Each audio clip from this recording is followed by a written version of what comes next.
আমরা মাঝে মাঝে গুনাহ করতে করতে এমন একটা পর্যায়ে চলে যাই, আমাদের নিজেদের কাছে লজ্জা লাগে আল্লাহ রাব্বুল আলামিনের কাছে হাত তুলে মাপ চাইতে। আমাদের কাছে মাঝে মাঝে খুব আপসেট লাগে যে আল্লাহ রাব্বুল আলামিনের কাছে আমি কি বলবো, আমি তো ইচ্ছা করে কাজগুলো করেছি। আমরা গুনাহ করতে করতে এমন একটা পর্যায়ে চলে যাই, নিজেদের কাছে মনে হয় আল্লাহ কি সত্যি আমাকে মাফ করবেন, আল্লাহ রাব্বুল আলামিন কি সত্যি আমাকে ক্ষমা করবেন, আমি তো জেনে বুঝে এই গুনাহগুলো করেছি, আমি তো নিজের স্বজ্ঞানে গুনাহগুলো করেছি।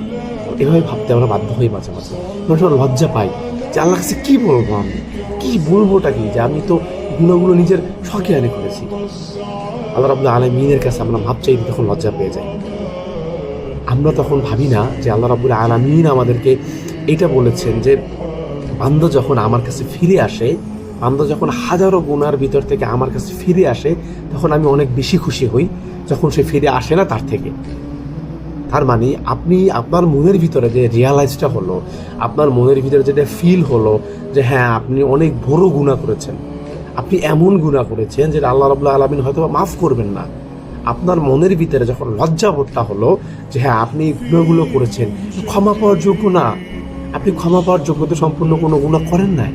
আপনি যখন এটা ফিল করতে পারবেন মনের ভিতরে, আপনি যখন এটাকে অনুভব করতে পারবেন মনের ভিতরে, তখন আল্লাহ রাব্বুল আলামিন এটা খুব বেশি পছন্দ করেন।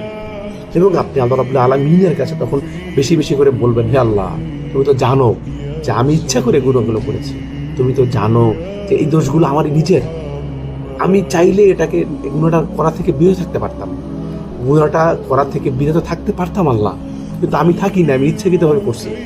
আল্লাহ তুমি আমাকে মাফ করে দাও এবং আমি যেন কখনো আর ইচ্ছাকৃতভাবে এগুলো না করি, তুমি আমাকে হেফাজত করো।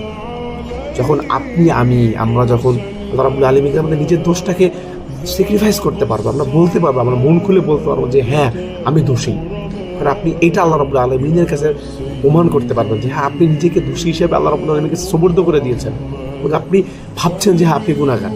এটা আল্লাহ রাব্বুল আলামিন বেশি পছন্দ করেন। আসুন, আমরা মানুষ, আমরা গুনাহ করব, আমাদের কিন্তু আমরা গুনাহ করে ক্ষান্ত হয়ে যাবো, আল্লাহ রাব্বুল কাছে মাফ চাবো এবং যে গুনাহটা আমরা করেছি এই গুনাহটা আমরা পরবর্তীতে না করে আল্লাহর কাছে এটা মাফ চাইবো। আমাদের যে ভুলবশত হয়েও যায়, আল্লাহ রাব্বুল কাছে তওবা করে আবার বলবো, হে আল্লাহ তুমি আমার গুনাহটা মাফ করে দাও।